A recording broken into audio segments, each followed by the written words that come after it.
दोस्तों कैसे हैं आप सभी सभी अच्छा कर रहे होंगे। मैं बताऊं, मैं भी बहुत अच्छा हूँ। वीडियो अच्छा लगे तो CKD stock market news channel को सब्सक्राइब कर लेना, साथ ही बेल आइकन बटन को प्रेस कर देना। चलिए शुरू करते हैं। आज मैं स्टॉक मार्केट के अंदर बहुत पहले से, अगर मैं 2021 के पहले जाओगे तो मेरे वीडियो जहां पड़े हुए हैं बेस्ट पेनी स्टॉक्स के अंदर, मैंने कर्नाटका बैंक को लिया था वहां पर। आज भी मैं कर्नाटका बैंक को शामिल करने जा रहा हूं। एक अच्छी बैंक है, रिटर्न अच्छा डिलीवर कर रही है शेयर होल्डर्स को। तो Karnataka Bank is engage in providing a wide range of banking and financial services involving retail, corporate banking and para banking activities in addition to treasury and foreign exchange business में भी company काम करती है। Capital adequacy ratio को देखो तो 13.83% का capital adequacy ratio है। अब जो कैपिटल एडिक्वेसी रेशियो है इसी पर हम बात करेंगे। The capital adequacy ratio CAR बोलते हैं जब measure of how much capital a bank has available. देखिए मैं एक एक टर्म का भी आपको एक्सप्लेनेशन देता हूं, क्योंकि बैंकिंग स्टॉक्स के अंदर CAR का बहुत मेजर, एक बहुत इंपॉर्टेंट रोल होता है। तो आपको यहां से ये भी क्लियर हो जाएगा कि कैपिटल एडिक्वेसी रेशियो का मतलब क्या होता है और किस तरीके से यूज किया जाता है। How much capital a bank has available, bank के पास कितनी कैपिटल अवेलेबल है, ये इसको रिपोर्ट किया जाता है किस तरीके से, as a percentage of banks risk weight credit exposure. आपने देखा होगा वो परसेंटेज में थी, ठीक है। The purpose is to establish that banks have enough capital on reserve to handle a certain amount of losses before being at risk for becoming insolvent, ठीक है। अब आपको ये पता चला कि कैपिटल एडिक्वेसी रेशियो का मतलब क्या होता है। देखो जितना ज्यादा कैपिटल एडिक्वेसी रेशियो होगा वो अच्छा होगा। एक स्टैंडर्ड की बात करें तो 9% का एक स्टैंडर्ड रखा जाता है। अब कैपिटल एडिक्वेसी रेशियो का आपको पता चल गया होगा कि अगर कभी बैंक को लॉस होता है या इंसॉल्वेंट की तरफ आगे जाती है तो कितना कैपिटल अवेलेबल है, ताकि हम क्रेडिटर्स का भी पेमेंट कर सकें, इन्वेस्टर्स का भी पेमेंट कर सकें और जो क्रेडिटर्स हैं उनका भी पेमेंट हो सके। तो बैंक की सेफ्टी के लिए ये मेजर किया जाता है और आपकी नजर यहां पर जरूर होनी चाहिए। क्योंकि हम स्टॉक मार्केट में सोचते हैं ना सट्टा बाजार है, तो वो सट्टा वर्ड कहां से आया कि स्टॉक्स आधे से ज्यादा डूब ही जाते थे पिछले जमाने में। अब कैसे डूब जाते थे? Because of the lack of the knowledge. जिनको वो नॉलेज रहता था फाइनेंस का, वो कहीं ना कहीं एग्जिट होकर बाहर निकल जाते थे। एक रिटेल इंडिविजुअल इन्वेस्टर फंसा रह जाता है, ठीक। तो कैपिटल एडिक्वेसी रेशियो क्या होता है कि बैंक के पास जितना ज्यादा कैपिटल होगा उतना अच्छा वो लॉसेस को सेट ऑफ कर पाएगा, ठीक है। इंसॉल्वेंट बैंक होने से बचेगी। पता चल गया इस टर्म का भाइयों? बोलो सब एक साथ, हाँ हाँ सीकेडी जी हाँ। तो बस इसी के साथ मार्केट कैप की बात करेंगे। 4,296 करोड़ का मार्केट कैप है। करंट प्राइस 138 का है। हाई कंपनी ने 168 का लगाया, लो कंपनी ने 55 का लगाया। ऑलमोस्ट कंपनी 200% का रिटर्न दे चुकी है पास्ट के 1 ईयर से। ये आपको पता चला होगा। PSU बैंक, एक वीडियो मेरा पड़ा है, PSU बैंक कितने, यूको बैंक हो यार, KTK बैंक हो, जम्मू कश्मीर बैंक हो, PNB हो, इतनी धमाकेदार बैंकों ने क्या धमाकेदार रिटर्न दिए PSU बैंकों ने। और मुझे ऐसा लगता है 2 से 3 साल तक PSU बैंक कुछ तो बड़ा कर सकते हैं, कुछ तो बहुत बड़ा करेंगे। क्या बड़ा करेंगे? KTK बैंक पे आपकी नजर होनी चाहिए, महाराष्ट्र बैंक पे आपकी नजर होना चाहिए, क्योंकि गवर्नमेंट कुछ बहुत बड़ा प्लान कर सकती है ऐसी बैंकों के लिए। आइदर वो मर्ज करके काम करे या कुछ और तरीके से प्लान करे, कुछ तो बड़ा होगा। क्योंकि देखो 55 से 168 रुपए PSU बैंकों ने रिटर्न दिया। कोई एक्सपेक्ट नहीं कर सकता था? कर सकता था क्या कोई एक्सपेक्ट कि ऐसी बैंकें भी भाई 200-300% का रिटर्न देंगी? हम हमेशा यही मानते हैं कि अगर अच्छे स्टॉक्स में इन्वेस्ट करो, जबकि वो बैंकिंग स्टॉक ना हो। हाई 168 का, लो 55 का स्टॉक का पीई देख भाई 200% के आसपास भाग गया, फिर भी बैंक का पीई देख 5.35। वाह। बुक वैल्यू से कंपनी अभी भी नीचे मिल रही भाई, बुक वैल्यू से अभी भी नीचे मिल रही है। 228 का बुक वैल्यू है भाई। Return on capital employed, return on equity 20% होना चाहिए मिनिमम, उससे बहुत कम है, तो ये डिसअपॉइंटमेंट का सब्जेक्ट है। फेस वैल्यू 10 रुपए, आने वाले समय में आपको यहां से स्प्लिट देखने को डेफिनेटली मिल सकता है अगर ये शेयर प्राइस 200 के ऊपर गया। इवन अगर बुक वैल्यू को भी टच करा तो शायद गवर्नमेंट ऐसा विचार करे कि बुक वैल्यू को किसी तरीके से इसको नीचे करके स्प्लिट किया जाए। HDFC बैंक देखो जो इसके कंपेटिटर हैं, ICICI bank, Kotak Mahindra bank, axis bank, IndusInd bank, IDBI bank, yes bank और KTK बैंक। देख सबसे कम इसी का पीई है, देख रहे हो। पी जितना ज्यादा उतनी महंगी, पी जितना कम उतनी सस्ती। ग्रोथ को मैं कांस्टेंट रख रहा हूं, ठीक है। अब कंपनी के सेल्स की बात करो। सेल्स सेल्स सेल्स सेल्स देखो भाइयों, सेल्स देखो 1,579 करोड़ का। ये 69 होता है कि 79 होता है? मैं आज तक कंफ्यूज हूं भाई। 69 79। मैं हिंदी मीडियम में हूं भाई और मैं सरकारी स्कूल का पढ़ा हुआ, ठीक है। मैं गाना फिलहाल नहीं गाऊंगा, तो इंग्लिश मीडियम में पढ़ी हुई है ना, ये गाना तो नहीं गा रहा मैं। 69 79 और 89 है ना, 69 79 और 89। वाह। जून 2022 में देखो 1,629 करोड़ का था। सितंबर 2022 में देखो 1,771 करोड़ का सेल हुआ। उसके हिसाब से इनकी भाई इंटरेस्ट इनकम देखो 922 करोड़, 942 करोड़, 968 करोड़ इंटरेस्ट इनकम हो रही है कंपनी की, ठीक। लॉसेस कंपनी के अंदर कम जा रहे हैं। एनपीओस पे कंट्रोल है। ये केवल भारत सरकार की जो फाइनेंस मिनिस्ट्री है कहीं ना कहीं उसका दबदबा है। इसकी वजह से कहीं ना कहीं एक इंटरनल कंट्रोल बहुत अच्छा है इस समय, ठीक।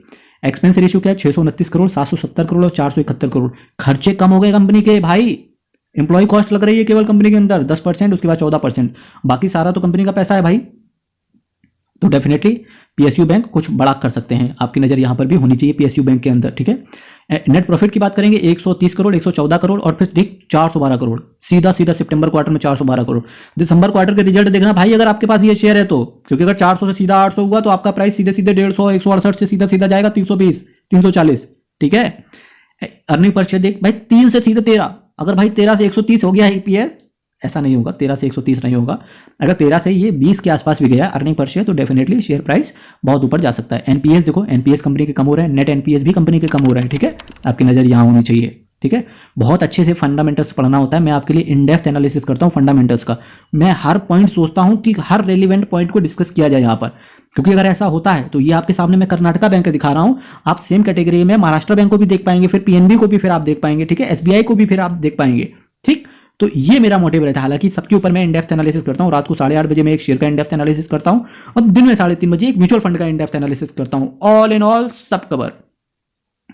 शेयर कैपिटल देखो 311 करोड़ का शेयर कैपिटल मेंटेन है, ना केवल मेंटेन है बल्कि मार्च 2019 के बाद से इन्होंने 283 करोड़ से 311 करोड़ करा, जिसको इन्होंने मेंटेन करके रखा हुआ है। रिजर्व एंड सरप्लस देखो यार 2019 से कितना है, 5503, 5660, 6331, 6784। रिजर्व एंड सरप्लस में हर साल इंक्रीमेंट है, दैट मीन्स कि सरकार का पहले से ये विचार चल रहा था, 2019 के पहले से विचार चल रहा था किसी तरीके से इनकी बैलेंस शीट को सुधारा जाए। इसीलिए मैं कहता हूं भाइयों कि कितना इंपॉर्टेंट होता है फंडामेंटल्स को देखना, क्योंकि अगर जिसने भी 2019 से दिमाग लगाया होगा, सोचो जमाने में 20 से 22 रुपए की कंपनी होगी, ये 20-22 रुपए का शेयर होगा एक, ठीक। आज देख कितना चल रहा है 168, 20 से 168 भाई कितना 3 सालों में, क्या 20 से 168 3 सालों में। रिटर्न देख ले मेरे भाई, रिटर्न। बोरोविंग्स देखो कंपनी कितनी, 82,701 करोड़ का बोरोविंग्स है, जिसमें लॉन्ग टर्म बोरोविंग तो है ही नहीं मेरे भाई। अदर बोरोविंग्स पड़ी हुई है थोड़ी सी 82,701 करोड़ की, इनका पेमेंट हो जाएगा, बैंक का काम ही है लोन देना, ठीक। कैश फ्लो देखो भाइयों बहनों, चील जैसी निगाहें बना के रखनी है। मार्च 2021, मार्च 2022, चील जैसी निगाहों के साथ आप इन्हीं चील जैसी नजरों के साथ देखो। 2396 करोड़ का मार्च 2021 में कैश फ्लो था और मार्च 2022 में डिसअपॉइंट किया इसने, 879 करोड़ का कैश फ्लो का में लॉस था। अगर ये पॉजिटिव कैश फ्लो मिला ना मार्च 2023 के अंदर तो डेफिनेटली ये शेयर प्राइस बहुत ऊपर जाएगा, ठीक है। एफआईआईज की होल्डिंग देखो कंपनी के अंदर, मार्च 2022 से लगा के दिसंबर 2022 तक एफआईआईज ने होल्डिंग इंक्रीज करी है, 18% थी फिर 19%। डीआईआईज देखो 5% से सीधा 5.43%। और डीआईआईज ना या तो स्टेबल रहे या डीआईआईज ने पैसा बढ़ाया है, इसका मतलब डीआईआईज को भरोसा है। पब्लिक के पास देख मेरे भाई, पब्लिक वाह, ये हेड्स ऑफ है भाई पब्लिक। तूने ऐसी कंपनी के अंदर पैसा डाला, ऐसी बैंक के अंदर पैसा डाला जिसका पैसा बना। पब्लिक बहुत, ये होता है एक नया जमाने का इन्वेस्टर। एक नए जमाने के इन्वेस्टर करने का तरीका ये है। 79%, 76%, 74%। हाँ पब्लिक प्रॉफिट बुक कर रही है, लेकिन अभी भी 70% से ऊपर पब्लिक ने होल्ड करके रखा हुआ है। दैट मीन्स कि ये शेयर प्राइस बहुत ऊपर कुछ कर सकता है। अब ये देखना रहेगा दिसंबर 2022 के जो क्वार्टर के रिजल्ट आएंगे, आपकी नजरें वहां पर होनी चाहिए। कुछ बड़ा हुआ, कुछ धमाका करेगा ये बैंक, देखते हैं आगे कुछ और चीज़ों की बात करते हैं। देखो 138 रुपये का इसका शेयर प्राइस चल रहा है। ऑल टाइम हाई में ऑल टाइम देखें तो 318% का इसने रिटर्न केवल आपको डिलीवर करके दिया है। पर अगर मैं 6 महीने की बात करूं तो 6 महीने में कंपनी डबल हो गई ऑलमोस्ट, ठीक है। 1 महीने में कंपनी लॉस में है और ईयर टू डेट की बात करेंगे तो भी कंपनी लॉस में है। और ईयर टू डेट क्या 1 जनवरी से लगा के अभी फरवरी चल रही है ये तो, ठीक है, 5 साल में। और मैक्सिमम मैं खोलता हूँ, मैक्सिमम देखिए केवल 318% का रिटर्न दिया है मैक्सिमम। अब जब मैं चार्ट पे गया ना तो थोड़ा सा डिसअपॉइंटमेंट और थोड़ा सा एक क्या बोलते हैं उसको कि कॉशियस रहने की जरूरत है थोड़ा सा, क्योंकि जब ये शेयर प्राइस अपने इसी पड़ाव पर गया है तब एक डाउनफॉल आया, ना कि डाउनफॉल आया, करीब 4 से 5 साल वो शेयर प्राइस नीचे ही रहा है। ये देखो किसी जमाने में इसका शेयर प्राइस चलता था 24 रुपये, फिर 24 से ये गया 139 और वापस से 139 से कितना आ गया, ये देखो 57, फिर ये कितना गया 116, फिर कितना आ गया 66, फिर देखो 78, फिर 94, फिर देखो 139, फिर देखो इसको 39, अभी वापस से ये शेयर प्राइस 138 गया। अगर मेरे मित्रों आप अगर नई होल्डिंग्स इस कंपनी के अंदर लेना चाहते हैं तो डेफिनेटली मैं कहूंगा कि शायद एक पेनी स्टॉक की तरह इन्वेस्टमेंट करना। और वैसे भी 168 का हो चुका है, कोशिश करें कि अगर दूर 138 का हो चुका है, कोशिश करें कि अगर आप अवॉइड कर सकते हो तो डेफिनेटली कर देना चाहिए, क्योंकि इस जमाने में हंसी यहाँ लाखों है हंसी, एक तो ही तो नहीं, एक पेनी स्टॉक की तरह अगर आप इन्वेस्टमेंट करेंगे तो अगर रिटर्न बना तो डेफिनेटली आपका ऊपर जाएगा, क्योंकि ये क्या है 138 का है और ये पास्ट इतिहास कहता है ये इसके ऊपर गया नहीं है। जब ये 200 रुपये के ऊपर जाएगा तो डेफिनेटली एक बड़ा मूवमेंट देखने को मिलेगा। एक बार मैं सुन रहा था इनकी मोतीलाल ओसवाल की, रामदेव अग्रवाल जी कह रहे थे कि पीएसयू बैंक कुछ बड़ा कर सकते हैं, तो उन्होंने कुछ सोच समझ के ये पॉइंट बोला होगा। अभी मैं रिसेंटली उनका इंटरव्यू सुन रहा था तो अगर ऐसा पॉसिबल होता है तो डेफिनेटली ये इतिहास रचेगा इस बार बैंक, और ये 200 के ऊपर होते हुए जाने को देखने को मिल सकता है। चलिए कुछ और चीज़ों की बात करते हैं। Tan tan tan tan tan.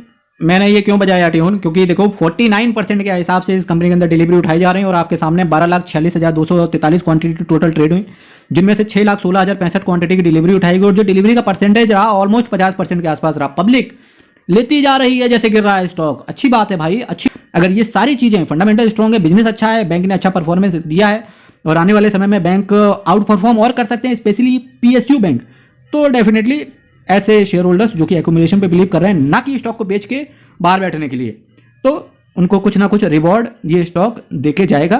फिर भी मैं आपके लिए वीडियो लाता रहूंगा। चलिए कुछ और चीज़ों की बात करते हैं। वाओ, पिंकी पैंथर बना हुआ है ये बैंक तो। Karnataka bank 100 years of trust. Wow, ये रहा कंपनी की वेबसाइट। क्या गजब का घर बना हुआ है यार, बस है ना। तो ये रही कंपनी की वेबसाइट फ्रेंड्स, कर्नाटका बैंक, बढ़िया वेबसाइट है। और यहीं से वीडियो की हम समाप्ति की तरफ आगे बढ़ाएंगे। 100 ईयर्स ऑफ ट्रस्ट ये बैंक में लिखा हुआ है ऊपर, आप देख सकते हैं।